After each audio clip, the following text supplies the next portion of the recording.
Hey everybody, it's Azran127, and it's time to talk about the best games that came out in the year of 2022.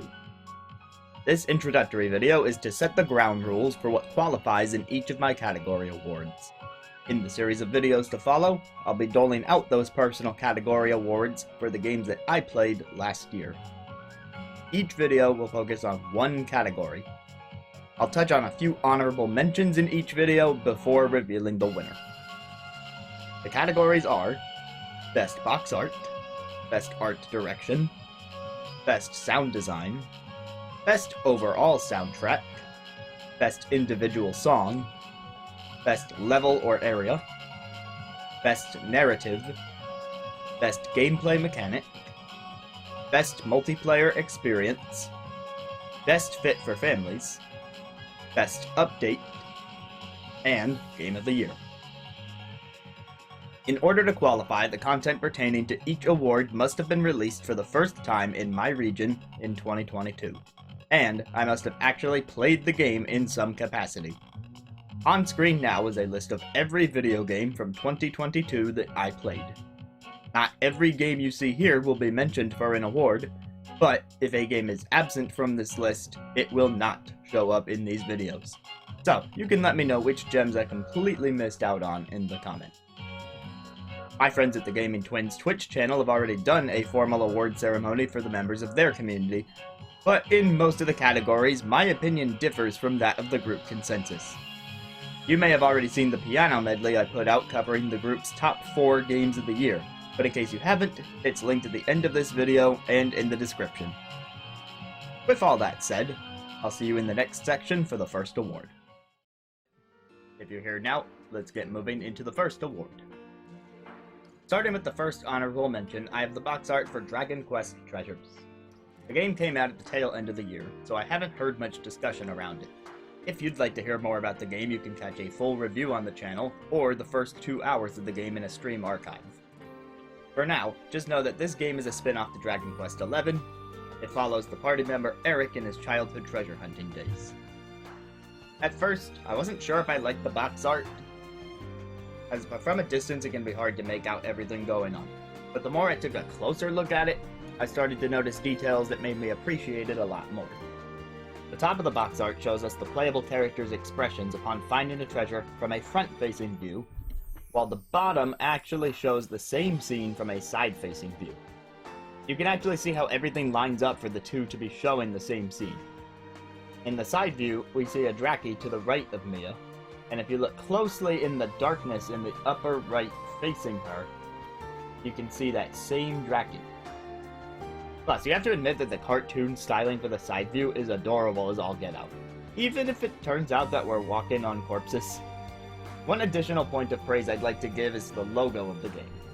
Naturally, the Dragon Quest trademark font with the T shaped like a sword is present, but it's the newly added treasures that catches my eye.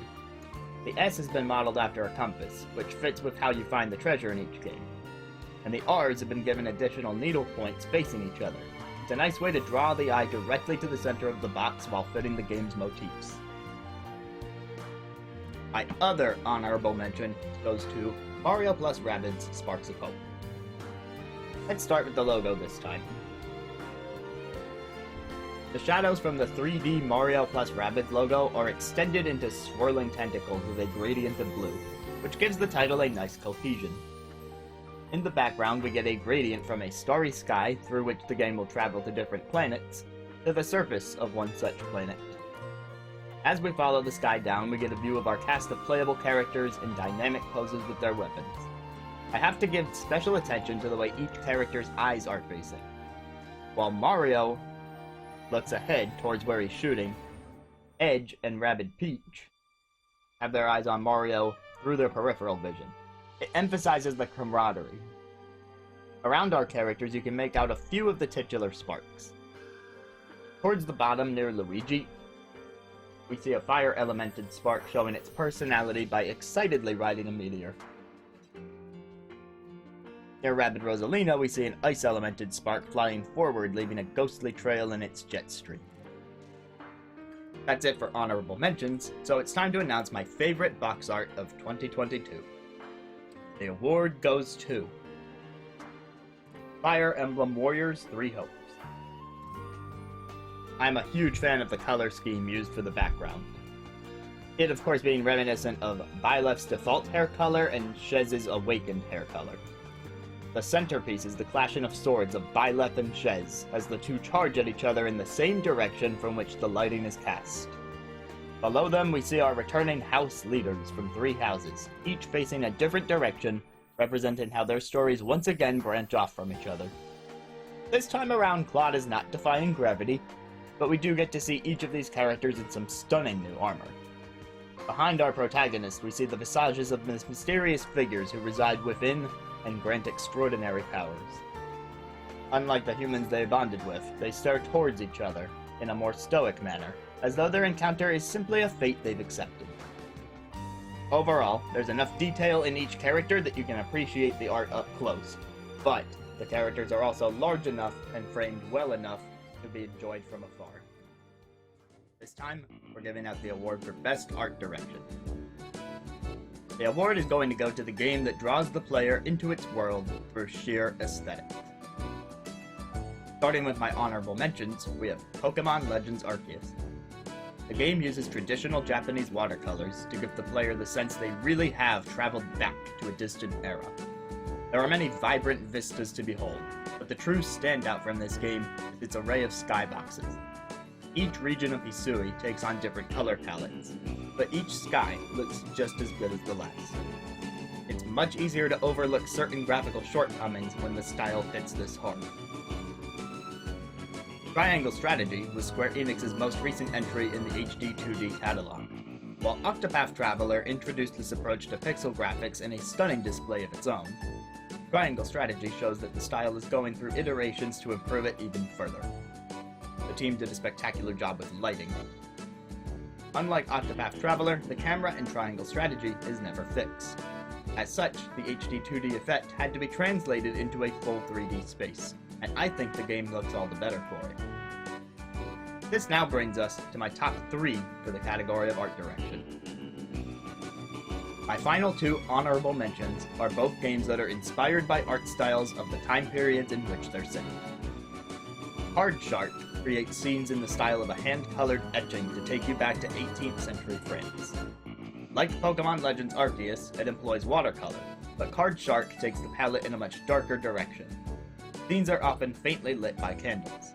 The dark backgrounds contrast with the characters' heavily powdered faces, so when you successfully con a member of the nobility, their shocked expression truly stands out.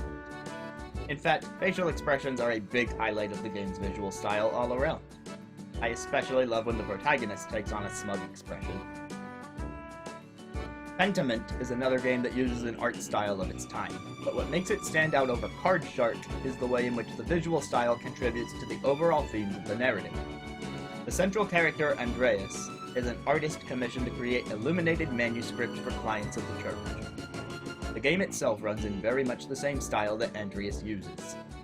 In fact, when you open up a menu to check the game's map, glossary, or story notes, you'll see the game zoom out to a book of parchment. The entire story is taking place within this tome, and as the player, we're reading it. Even the name of the game is a nod to what the visuals convey about the story. Pentimento is a term referring to a layer of painting that's been revealed underneath the current work. The original art lies buried underneath, and as much as history may try to obscure it, the original story will peek out at times. As one plays Pentiment, the entire goal: solve mysteries by digging up the truth. As you can see, there was a lot of contention for this award this year. Now it's time I reveal the actual winner. The best art direction of 2022, according to me, goes to Live Alive. As much as Triangle Strategy wowed me by bringing HD 2D to a full 3D space, Live Alive takes what worked about Octopath Traveler and improves it by leaps and bounds. Sticking true to the original SNES release in 1994, the pixel graphics are vibrant and expressive. The biggest draw is absolutely the environment. As the game tells 7 short stories in different time periods, it encompasses a broad range of locales. Each one offers a unique set of visuals ranging from the dark eeriness of a desolate spaceship to a sprawling bamboo forest with lush colors and light shining through the canopy. True to its name, the game is incredibly lively, thus earning it the award for my favorite visuals of 2022. The award for Best Sound Design goes to the game with memorable effects and immersive audio. First off, a shout out to Pokemon Legends Arceus. The game introduced the idea of sneaking up on Pokemon and catching them in Pokeballs without having to fight. The sounds produced during the catching process can be immensely gratifying, from the little firework confirming your catch, the jingle that plays afterward, and the most satisfying of all, the sound of a Pokeball hitting a Pokemon from behind. The extra weight adds to the sense of accomplishment. You're also more likely to notice Pokemon cries in this game, as you take time to get close to them while they run about the field. In Pentiment, there is little in the way of music. As you explore your area of residence, you'll be engulfed in the sounds of farm animals and ambient environmental noises. As I mentioned during Best Art Direction, Pentiment is set inside of a manuscript. When opening menus, you'll hear the distinct sounds of pages turning. I feel the most notable sound effect is the tone that plays when you make a story-altering decision. Some on-screen text displays, "This will be remembered," and the accompanying sound assures that you understand the weight of that decision. I don't mean to keep lumping Card Shark and Pentiment into the same categories, but Card Shark has its own unique set of sounds that I'd come to appreciate. Between stages, you'll hear the sounds of wagon wheels treading over cobblestone. The sound shines the most during your ruses. These include rifling through the deck of cards, plopping a drop of paint to mark the backs, and of course the most iconic sound in the game, the sound of a freshly filled glass of wine. That concludes my honorable mentions, so it's time to reveal the winner for Best Sound Design. The award goes to Nintendo Switch Sports. I had to give this one a bit of thought, but I ultimately settled on Nintendo Switch Sports winning the award due to a lot of subtle features coming together. Of course, the game is emulating physical sports, and so the team had to work to nail down realistic sounds for bowling pins being struck and tennis balls bouncing off courts. But what sealed the deal were the game's more cartoonish sound effects. A few of the sports are made to be a bit more off the wall, such as the soccer featuring a disproportionately large ball, or Chambara featuring different sword types. When you dive headfirst into the ball, or unleash a charge attack with your sword, the effects just feel right. Of course, Nintendo Switch Sports' biggest new feature is online play, something Wii Sports games have not previously had. And online play is exactly where my favorite sound effect comes from. To communicate with other players, the game implements a customizable set of 4 emotes. And I think the sound effects that play when a player uses these emotes exudes whimsy. Whoever had the idea to vary the pitch when the emotes are spammed deserves an award. But since I don't have a way to track them down, they'll just have to settle for Nintendo Switch Sports taking home the award for my favorite sound design of 2020. The award for Best Overall Soundtrack goes to the game with a collection of killer original music. While it won't be receiving the award, I do want to shout out Fire Emblem Warriors 3 Hopes for giving us some incredible new arrangements for music from Fire Emblem 3 Houses. Chasing Daybreak is a personal favorite of mine. In Teenage Mutant Ninja Turtles Shredder's Revenge, T. Lopes brings back classic flair in a modern update. The use of the orchestra hit effect adds a nice punch that calls back to the Turtles' early years, but the soundtrack truly comes together with its touches of rock and pop, the latter of which has members of the Wu-Tang Clan as contributors. And it wouldn't be a true T. Lopes masterpiece without a funky bass backing up each and every track. The soundtrack for Stray has all the qualities that usually go against my personal preference. I wouldn't say most of the tracks deliver on a memorable melody, and the instrumentation isn't particularly grand, but it's not supposed to be. I was surprised to find as I played the game it nearly cracked my top 3 soundtracks of the year. When you enter a building and a new lo-fi song kicks in, it transports you. There are also a few standout tracks hidden away with an optional NPC collecting sheet music, one of which even made the cut for Jeff Keighley's Game Awards Orchestra medley. To put it in terms that fit with the game, there is one cool cat behind this music. Prepare your tomatoes, comment section, because I'm about to say Xenoblade Chronicles 3 did not have the best soundtrack of the year. This is personal taste, and I'm still featuring it in my top 3. But it still might come as a shock given the proclivity of the soundtracks in past Xenoblade games. Again, this is still a good soundtrack. The unique monster battle theme is actually my favorite in the whole Xenoblade series. There are new types of enemies that introduce even more battle themes, each of which hit hard. The instrument featured most prominently is the flute. The team at Monolith Soft actually went to the trouble of creating custom flutes in order to give the soundtrack a more unique sound. What keeps this from being my top soundtrack is something I mentioned when talking about Stray. I gravitate towards memorable melodies and enjoy when games have had plenty of bombastic or high-octane pieces, yet something danceable. While Xenoblade 3 has some songs like that, much of the soundtrack this time around is more subdued, with areas giving the sense they're frozen in time. Some of my favorite area tracks are rearrangements of songs from Xenoblade 1 and 2, though it also doesn't feel fair to give Xenoblade 3 as much credit for them. Now if you want the best RPG soundtrack of the year, it has to go to my runner-up, Triangle Strategy. The soundtrack is headed by composer Akira Senju, whose previous work includes the soundtrack to Full Metal Alchemist Brotherhood. The game boasts a full orchestra with militaristic might. The percussion is deep and booming. Between the short, simultaneous bursts of brass and the swelling of sustained strings, it always feels like you have a full army at your command. The game makes excellent use of motifs, many of which can be heard in the main theme on the title screen, while still giving its track a unique identity from each other. Each time the instrumentation varies, it creates a new sensational sound, whether it dips into hard rock for an eventful boss battle, or allows metallic instruments to reverberate through the walls of a cave. While there was a lot of contention for the soundtrack award this year, it can only go to one game, and the game I chose is Sonic Frontiers.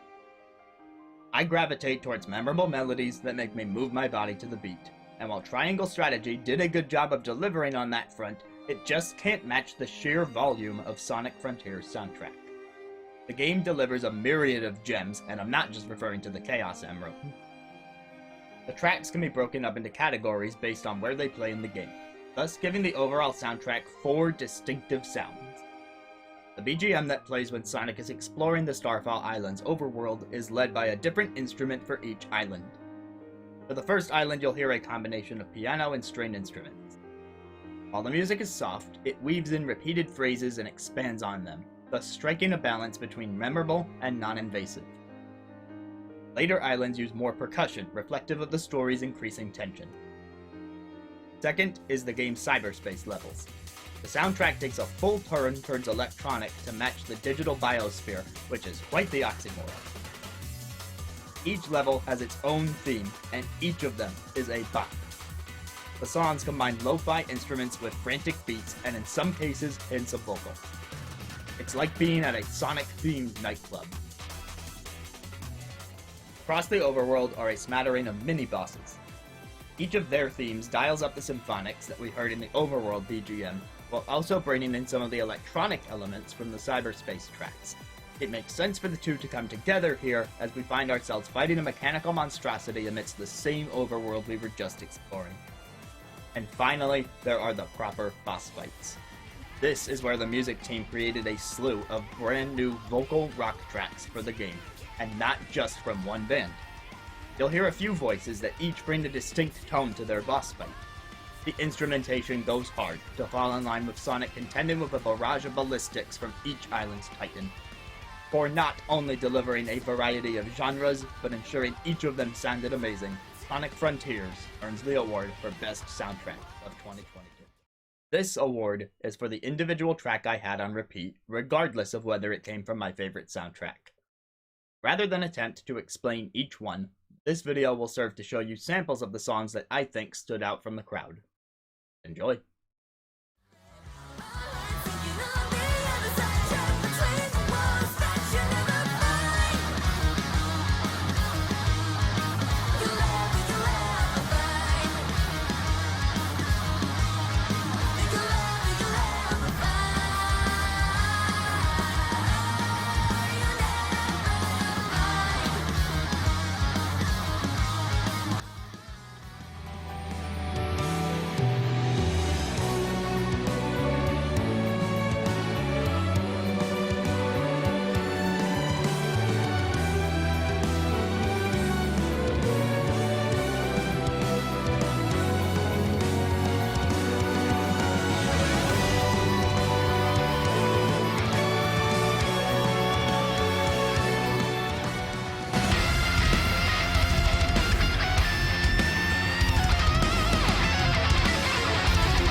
plus some with the nunchucks. Leonardo cut him up. Donnie, he the smartest. He gon' teach you ever dumb enough. And rap just asking. Satachi or the uppercut. What's up? Hey, hey, rolling on Broadway. Hey, hey, rolling on Broadway.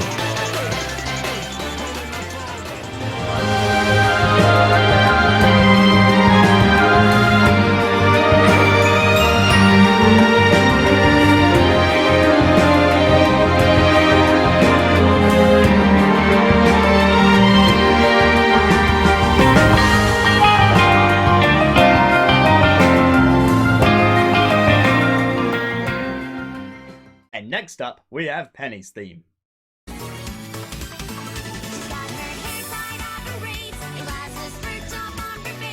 Wait, that's not right.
If you've been watching the channel this year, then you had to have seen this coming. The winner for the best song of 2022 is...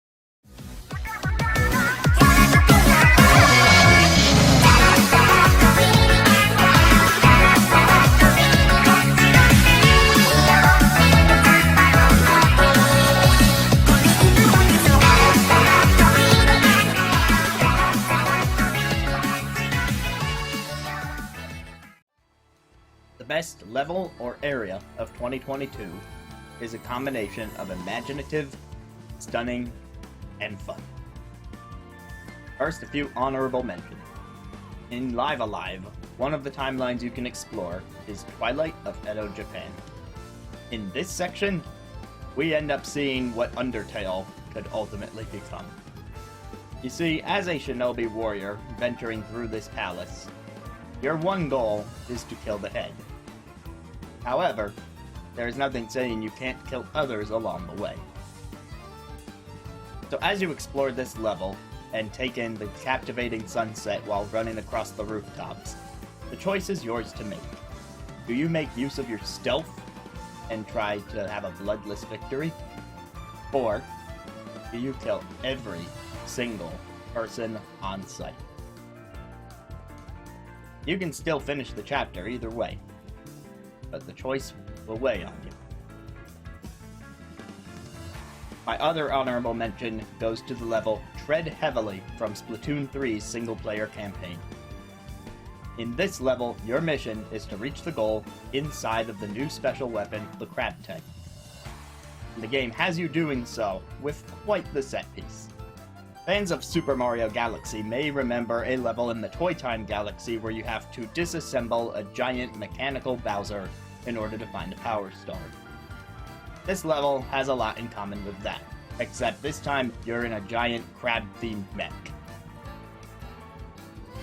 Now, within your giant crab-themed mech, your goal is actually to reach the top of an even larger mech. And it's just really fun to do that. You're taking apart boxes using the crab tank's weapons, and you are dodging the giant mech's own movements as you're trying to platform across it. I found it to be immensely cathartic, even more so than the Zipcaster levels. I know some people are going to give me some flack for not including a Zipcaster level on here, but honestly, I find those a bit overrated. I'm sorry, I was never really into Spider-Man growing up. What can I say? And with that, let me tell you about the #1 level or area from 2022. My choice goes to World 3, Pandaria Park, from Kirby and the Forgotten Land. If you need me to hone in on a more specific level, I would point to the very first. Kirby enters an abandoned amusement park. Do I really need to go beyond that? Okay, I guess I should at least go beyond that a little bit to pad out the video. Right from the get-go, you enter this park and there's so many sights to take in. There's a little cardboard standee, you can climb to the top of a rocket figure, there's lost little ducklings wandering around. The whole area capitalizes on Kirby's signature cuteness. And it continues as you go even further into the level. You'll see enemies lined up for rides, even though they don't really function anymore. At least, not until you reach a certain ride and you're able to use your new mouthful mode ability to, well, ride it. There's a lot of fun sequences to be found in World 3 overall, but even just the first level gives you a hefty sampling of what's to come. It really brings back this childlike wonder, and by that point in the game, Kirby has a lot of abilities that you can make use of in this level, and it all starts to come together. The game really feels a lot more fleshed out, and the biomes in this Kirby game are even more diverse than they have been in the past, which is saying something because we've been coming off of some really nice locales in Kirby games lately. And there you have it. For all those reasons, I have to give Pandaria Park the best level of 2022. The Best Narrative Award goes to the game with compelling characters, engaging events, and a wondrous world. In 2022, Interior Night, a newly formed studio of veteran game developers, with a mission statement focused on interactive storytelling, released their first game, As Dusk Falls. The game follows the story of two families. For one, their road trip is interrupted when they get caught amidst an armed robbery at a motel. The other family is the one committing the robbery. Players will jump back and forth between characters to see multiple perspectives and backstories unfold. Everyone has their share of secrets, but you won't be able to learn all of them in a single playthrough. This story can also be experienced with friends in Jackbox-style multiplayer. Everyone votes on decisions affecting the story. At the end of each chapter, the game provides a summary of the types of choices you voted for and what it says about your personality. It's definitely a creative take on the visual novel genre in that regard. Despite being a mainline game, Xenoblade Chronicles 3 has an approach to narrative that fits more within the structure of Xenoblade Chronicles X. In X, the players are set out into a giant world. There is a set of main story quests that advance the plot, but on their own, they don't occupy a huge amount of time. The story of X is still interesting for its exploration of philosophy, but the real bulk of the experience, pun intended, is taken on side missions. These missions fill out the lore of the world and help you get to know the large cast of playable characters. I was not a huge fan of this approach, but since X was my first Xenoblade game, and I knew to expect a story smaller in scope going in, I still enjoyed the game a lot. I bring all this up because Xenoblade Chronicles 3 actually takes the same approach, except the main storyline is a bit more fleshed out compared to X. That said, it's still shorter than previous mainline games, and the game's life is greatly expanded if you choose to dig into the side story. Many of these side stories give resolution to conflicts that might arise in the main story that would otherwise not receive them. In fact, even the main cast of characters has individual side stories, though certain ones are mandatory, so it's weird how the game calls them side quests. Much like previous Xenoblade games, the story deals with the nature of human mortality. This time around, the worlds of Xenoblade 1 and 2 have merged to create the land of Ionios. Its inhabitants are split into two factions, Agnes and Kevis. The factions spend their duration of their 10-year lifespan in a war against each other, fighting to steal each other's life force to extend their own faction's lives. But on one mission, our main cast of characters meet up. 3 from Kevis and 3 from Agnes. They learn the truth of a third faction pulling the strings and set off on a journey to free the world from its eternal struggle. Later chapters ratchet up the emotional intensity in ways that you just have to experience for yourself to believe, but all in all, I found the growing bonds between the main cast to be some of the most compelling moments in Xenoblade. Pentiment handles branching story decisions a bit differently than other games that came out last year. At the start of the game, you choose a background for the protagonist. This influences what options are available to them by creating unique dialogue options and determining which foreign languages are translated to your default language setting. Your options are immensely important, as Pentiment's story is that of a murder mystery. In addition, the game limits how much you can do on any given day, so beyond your character build determining what options are available, you're also left having to make a choice between exploring different leads. Two players may have vastly different experiences within the game as a result. I highly recommend immersing yourself in the game's 16th century world. When you see the story through to the end, and find out what lies underneath so many layers of history, you may have to pick your jaw up from off the floor. As Dusk Falls, Xenoblade Chronicles 3, and Pentiment are all compelling tales, but in the end, I had to settle on a winner, and it is Triangle Strategy. Yes, I'm serious. The game with the most laughable naming scheme has the best story that I heard last year. Yes, even though it features a war over salt and iron named the Salt-Iron War. Yes, even though it's a tactics game featuring 3 factions named Triangle Strategy. Sorry, I'm still not over Square's ridiculous title trend. I'm looking at you next, Various Day Life. So, what did the game do right? Well, 2022 was a big year for choice-driven narratives. While As Dusk Falls offered multiplayer input, and Pentiment sets limits on your available choices to fit your character, Triangle Strategy had its own system, that of conviction. You will not be making as many story-altering decisions in Triangle Strategy compared to the other nominees, but the ones you do make all have incredible weight. The choices have so much impact that it wouldn't be fair of protagonist Serenoa to make them alone. As you advance through chapters, the game gives you a chance to build up your conviction. Based on dialogue branches with NPCs, you'll accrue points in either morality, utility, or liberty. On the first run of the game, these totals are hidden from you. However, they will determine what choices you're ultimately able to make. Whenever your army needs to make an important decision, they'll gather at the Scales of Conviction. Each main character is given a coin with which to vote on a course of action. In these sequences, you can only control Serenoa. While you may be able to vote however you'd like, the other characters will have their own convictions about which path is right. Before the vote, you may try to convince them to change their mind, but you'll need to create a convincing argument. To get someone to change sides before the vote, you must 1. Choose the right options in a conversation with them. Some options are locked unless you find relevant information from NPCs while exploring towns. And it's also worth noting that the secret unlockable dialogue options are not always the correct way to sway that character. And 2. Even with a perfect argument, a character will not change their mind unless you have enough points in either utility, morality, or liberty, whichever matches their own conviction at the time.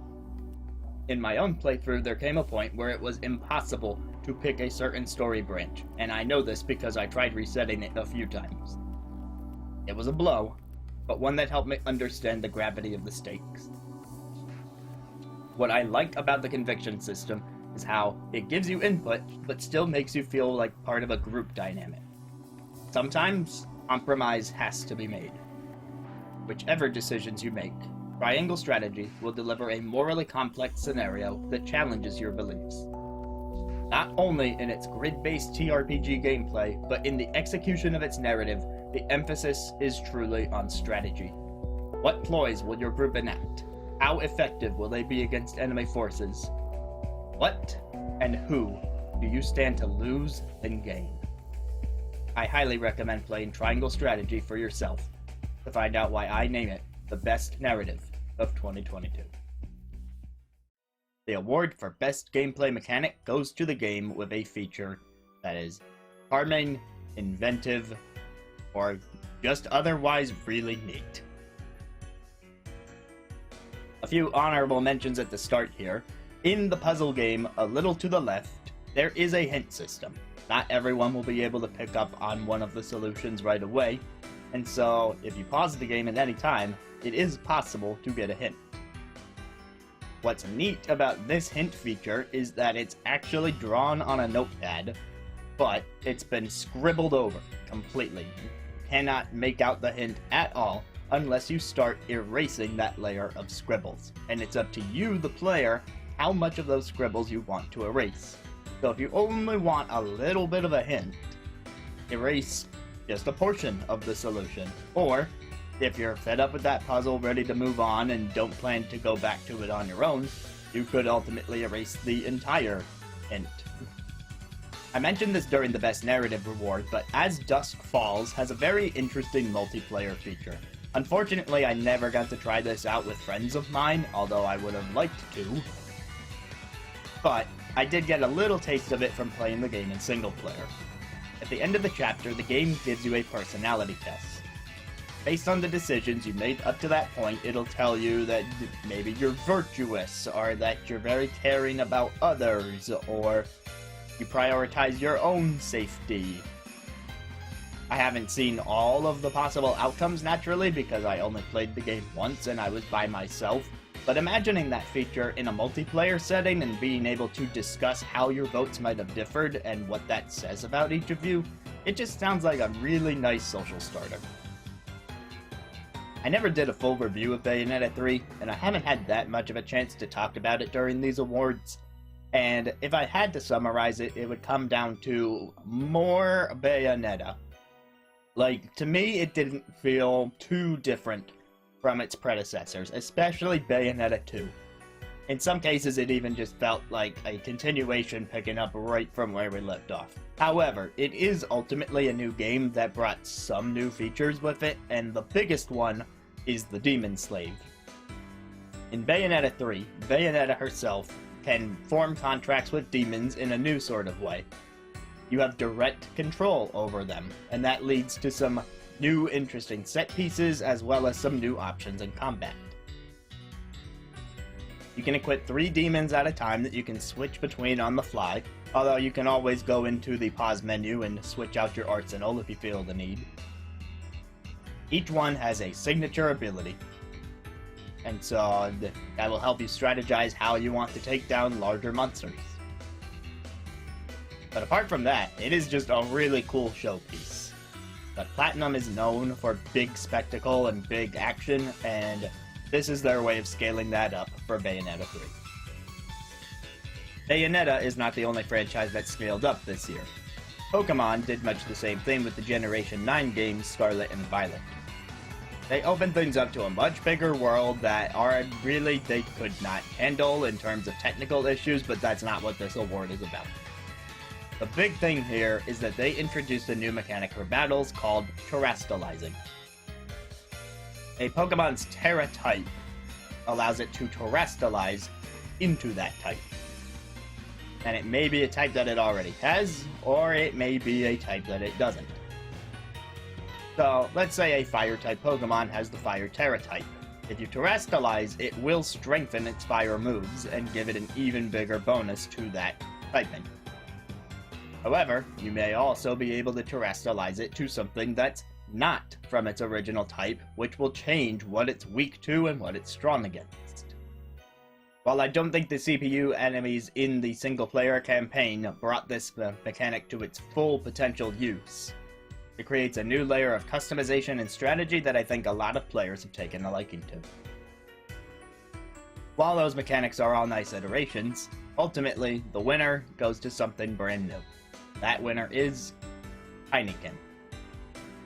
While the game might seem like Pikmin to an outside observer, especially if you look at the last 2 letters of the title, it actually plays a lot differently from that because it's predominantly a 3D platformer. The Tinykin are like Pikmin in some ways, but it plays a lot more like Pikmin 3 mission mode, where you're not going out getting resources to create new Tinykin from scratch. All of them already exist in the overworld, and it's your goal to find them in order to increase your own traversal capacities. For example, one type of Tinykin can be used to build a ladder, which will allow you to ascend to higher areas, and the more you collect, the higher in the level you can travel.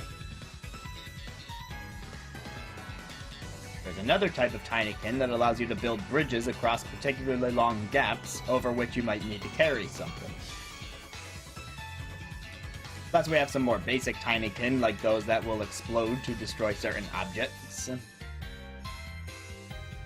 But what I like about this mechanic is the way that it feeds directly into itself. You start by exploring the world. In doing so, you find Tinykin. And by finding Tinykin, you can explore more of the world, which allows you to find more Tinykin, which allows you to keep exploring the world, and you see it just goes on and on like that, until you've looked in every nook and cranny and gotten every collectible that you might wish to obtain. It's an addictive sort of setup, but that's not too bad because the game is smaller in scope and you'll be able to finish it relatively quickly, even with collecting everything in the world. And so, ultimately, it's just nice and fun while it lasts. But the fact that it left me wanting more is what makes it the best gameplay mechanic of 2022. The award for Best Multiplayer brings people together in fun and interesting ways. My honorable mentions include Nintendo Switch Sports. Once again, as I've mentioned in past videos for this series, Nintendo Switch Sports' big new feature is the online play for the classic Wii Sports formula. Some of my friends and I have had a very good time playing this in lobbies together, particularly soccer for its team-based nature. However, even against random people, there is still fun to be had with some of the more frantic sports. Some badminton rallies, for example, can go on for a very, very long time, and I really started to get into it. More single-player focused sports like bowling and the newly added golf take a slightly different approach to the online multiplayer by having a survival bracket. Whoever has the lowest score after a set amount of the game gets eliminated and everyone else continues on, until only one person has the top score at the end. I feel like this is a mixed bag of an approach, as on the one hand, if you're doing badly in a game, you won't have to do badly in it for very long before finding a new chance to redeem yourself in another lobby. But, on the other hand, if you just want to play a full round of bowling and don't care about your score, but you want to do so with people online, then you're kind of out of luck, unless you're going to be the top player in the game. So I do wish there were a few more options to customize that multiplayer experience, and I also wish that the allowances for what you could do in a friends lobby were a bit more lenient. For example, as soon as you get 4 people in a friends lobby, there are certain options that are just locked out to you, even though they could totally work if you were playing with randoms.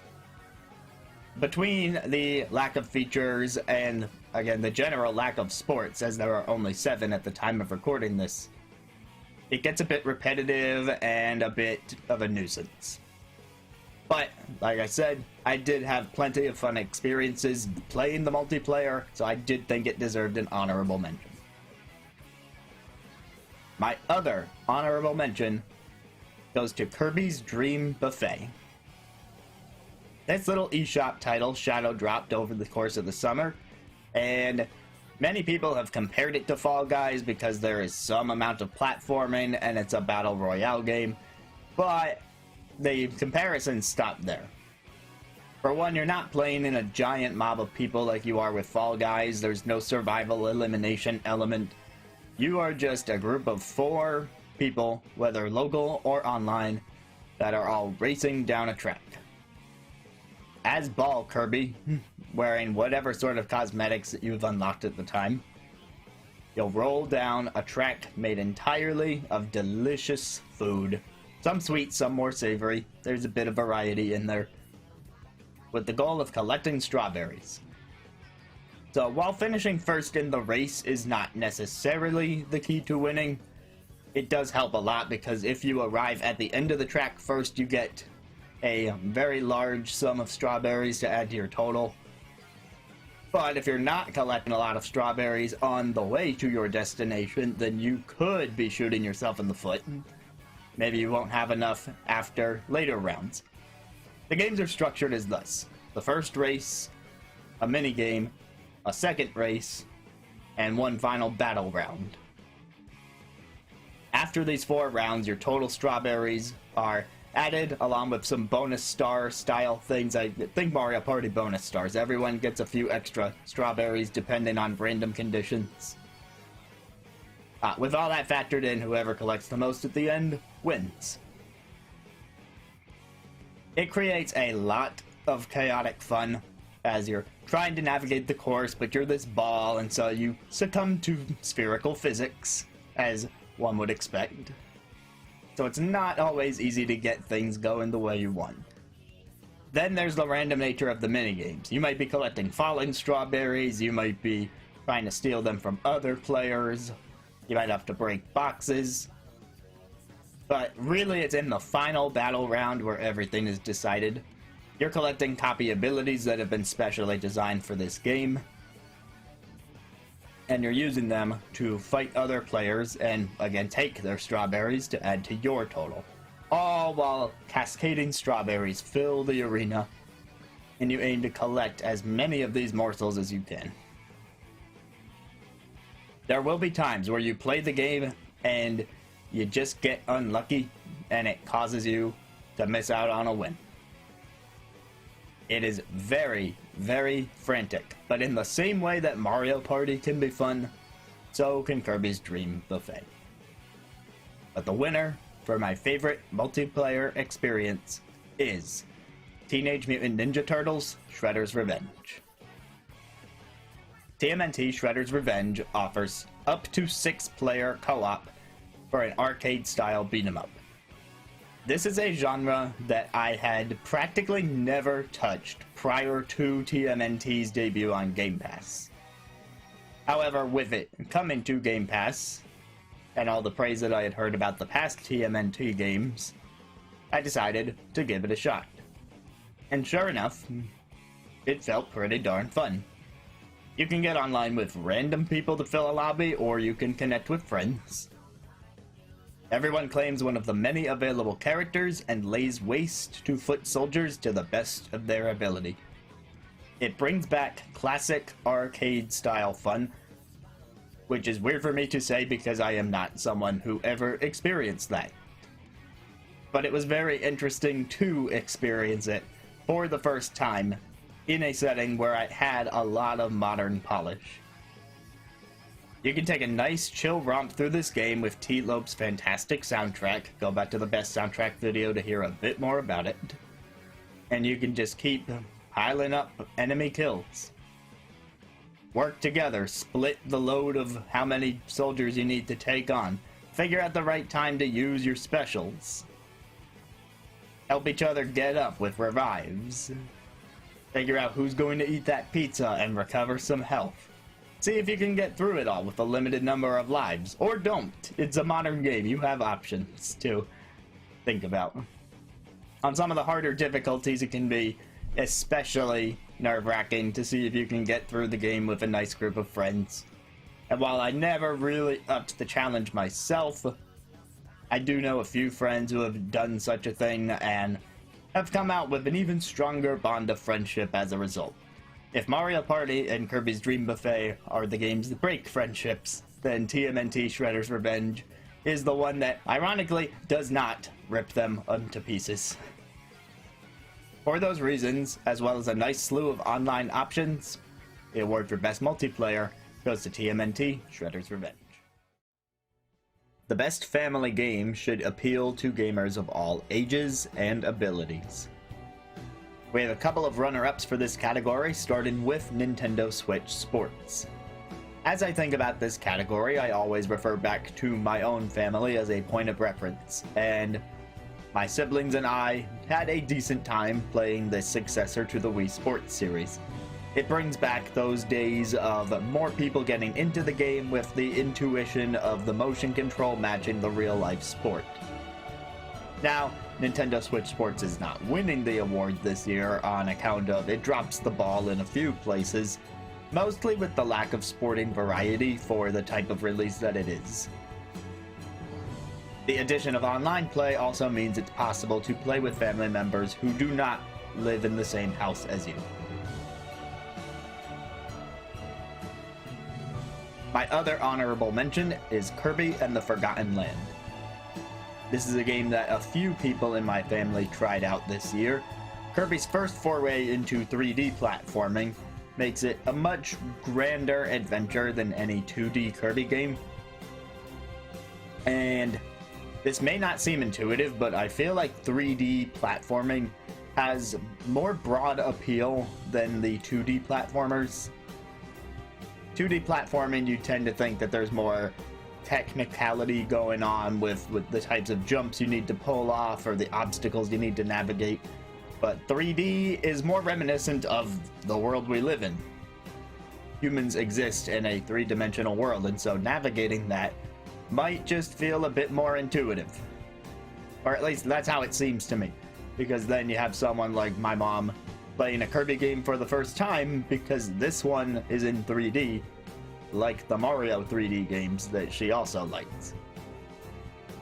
Kirby is fun, it's colorful, it has a couple of difficulty options that can make it easier on a newer player, and it has the 2-player co-op with Bandana Waddle Dee, so you can always have a second family member jump in to help out.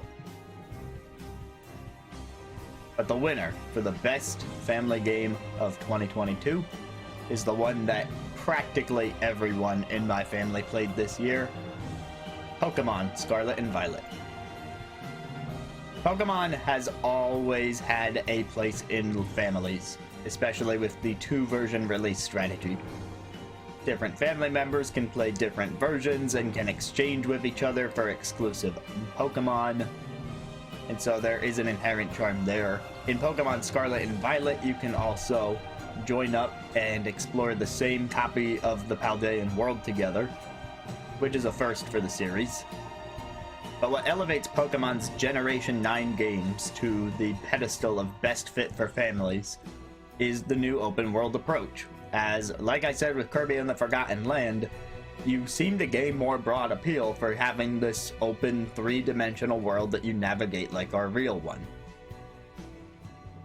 So now, not only is the family having different experiences depending on which version they picked, but they can also have vastly different experiences even within the same version of the game, just by going a different direction on the map, trying to go to different places, fulfilling any of the game's different missions, trying to fill in the Pokedex.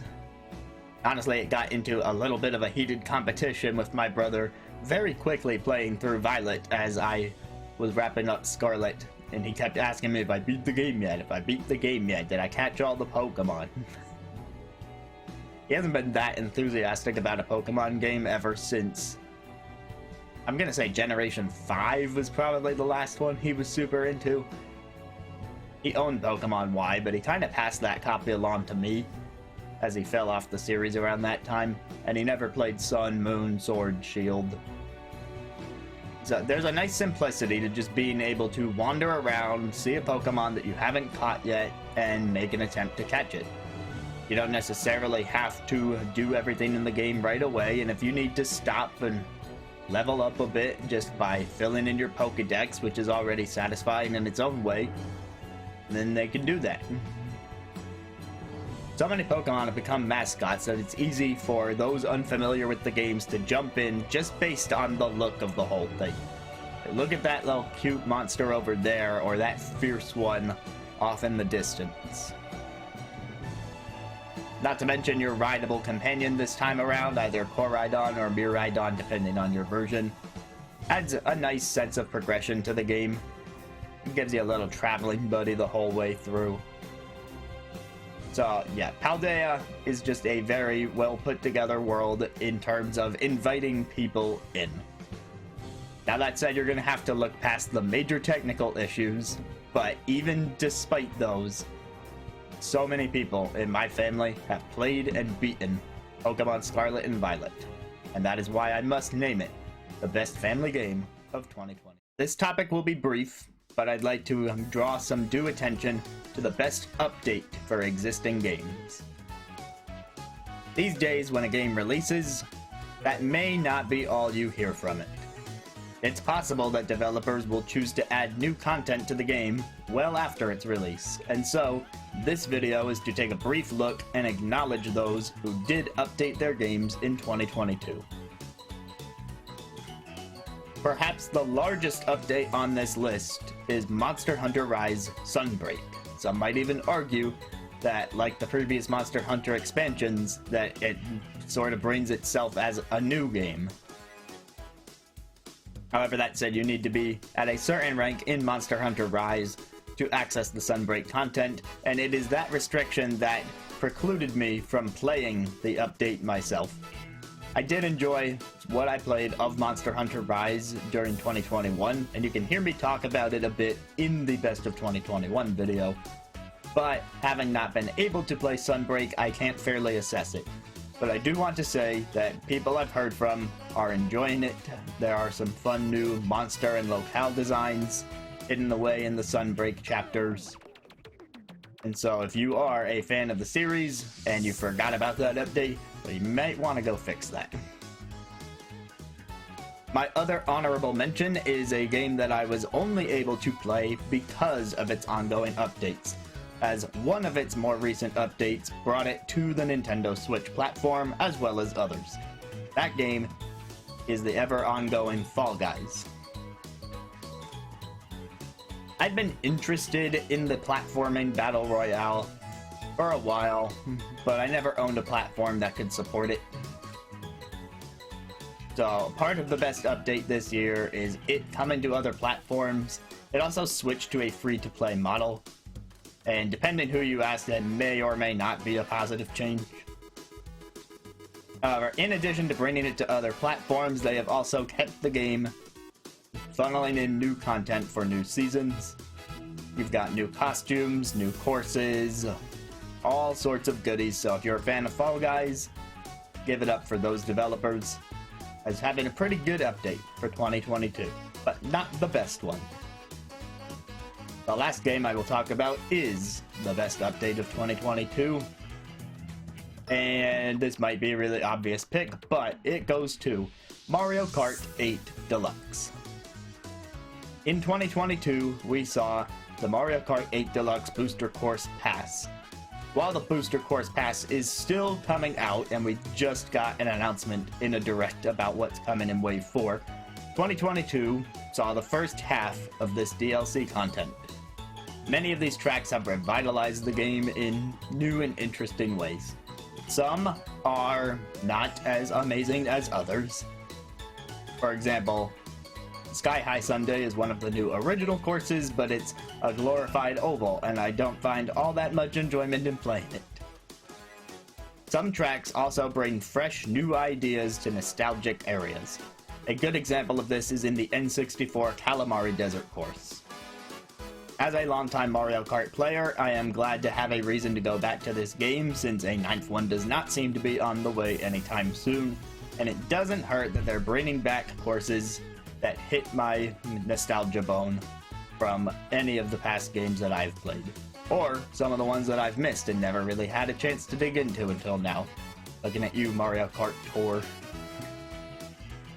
Perhaps Monster Hunter Rise Sunbreak should have won this award, for perhaps being the most substantial new update in 2022, but having not played it, I have defaulted to giving it to Mario Kart 8 Deluxe. We've reached the grand conclusion. It's time for me to talk about the top 5 games of 2022. I will be making references to the previous videos in this series, so if you have not seen all the category awards and you don't want to be spoiled, then you should go back and watch all of those before returning here. At number 5, we have Tinykin. Tinykin was the winner for Best Gameplay Loop, which is what landed it in the top 5. It's a short 3D collectathon where you collect Tinykin in order to help you traverse the level, but you also have other means of traversing these levels. The game gives you a bar of soap which you can use to dash across stages and cover a lot of distance very quickly. It also allows you to grind on rails so that you can move to higher or lower areas. And you have a bubble that you can upgrade throughout the game that lets you glide further and further distances the more you go. All in all, traversal is quick, snappy, and it makes backtracking to find missing collectibles all the more fun. My one gripe with the game is that it was maybe a little too short, hence being at number 5. The level design could be very fun, transforming everyday rooms like bathrooms or children's playrooms into giant expansive worlds with plenty of fun NPCs to interact with. I'd highly recommend giving it a shot on Game Pass. Coming in at number 4 is Pentiment. This game took me for a very pleasant surprise towards the tail end of 2022. It was a runner-up for Best Narrative, Best Visual Style, and Best Sound Design. All of that to say that while it's lower on the list because there's not a ton of gameplay outside of the point-and-click aspects, the narrative and the world that has been built is so compelling that it has to be mentioned here. I love how the characters' background traits, which you get to choose, directly influence what choices become available to you. I also like how your choices are limited by the scope of time. It is impossible for one man to uncover every mystery in the course of a day, and you are left with the difficult decision of which way do you go? Who do you accuse? What do you want to see happen in this world? At number 3 is Xenoblade Chronicles 3. Another runner-up for Best Narrative, as well as a runner-up for Best Soundtrack. I've been a fan of the Xenoblade series since I first played X back on the Wii U, and Xenoblade 3 is the closest game in the canon to playing like X. You have a large cast of heroes that you can play between, and on the one hand, that does give the game a lot of positives. You can pick between a lot of playstyles, and every one of the 6 main characters is fully customizable to that end. Everyone can play any role. The game has streamlined how you handle equipment and gems, and has refined the combat from Xenoblade Chronicles 2 by infusing a bit more of what made it work in Xenoblade Chronicles 1. Once again, they deliver on a compelling story, though it feels shorter because most of the time in the story is relegated to side content. If you do not engage with the side content, you are missing huge chunks of the lore and the character building that takes place in the world of Ionia. And it is for that reason, as well as a very linear opening, it takes a long time to get going, that I had to place the game lower on this list. It did not quite meet my expectation. However, it is still a Xenoblade game at the end of the day. Many people will tell you that it's the best in the series yet, and so I still recommend it. At number 2, Kirby and the Forgotten Land. Kirby and the Forgotten Land won Best Level, and was a runner-up in the Best Family Game category. The level design in this game is a superb showing for Kirby's first foray into 3 dimensions. The copy abilities that you'll use to fight enemies in this game are less complex than more recent 2D games in the series, and that is a result of having less control options with needing to use more of the movement directions to navigate a 3D space. And the company did try to accommodate this by making them upgradable so that you would still have something to build towards. The systems are fun in its own right, but it does feel like something is missing in terms of combat compared to the 2D game. That said, there are other things that stand out about it. In addition to the cute level design and the cast of characters, we've got fun new abilities to try out with Mouthful Mode. You can take control of all sorts of different objects, and it will shake up the gameplay in various fun ways. You also have a new addition to the dodging mechanic. While dodging is not new for Kirby Combat, this time they implement a Bayonetta-style Witch Time where things will slow down if you dodge at just the right moment. This really lets you lay waste to enemies, especially with fully upgraded abilities, and so many people have commented that the combat is the best it's ever been in Kirby.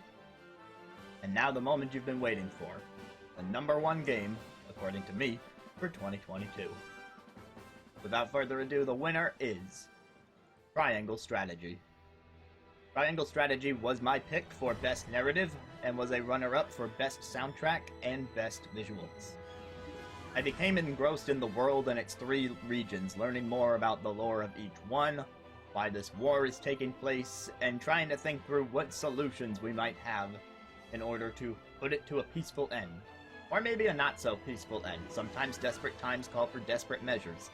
The game really does put your morality on the line.